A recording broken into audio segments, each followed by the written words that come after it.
Kusneuf has devised a unique natural processing method called a month of nature exposure to naturally express the timeless charm of old garments. This processing method captures the unpredictable flow of nature, such as sunlight, morning dew, mist, rain, and wind within the fabric. During the production process, we utilize techniques such as organic dyeing, dew dyeing, sun fading, and stone effect distressed. In the sun fading process, the fabric's color changes, and through prolonged exposure to nature, it naturally takes on an aged appearance.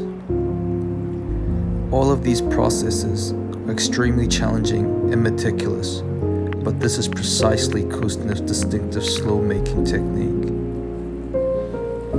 Kusneuf opposes the artificial processing methods of modern clothing and captures the beauty of nature in time through various craftsmanship and processes. Therefore, Kusneuf is resistant to trends, and over time, even as the clothes age, the charm only increases.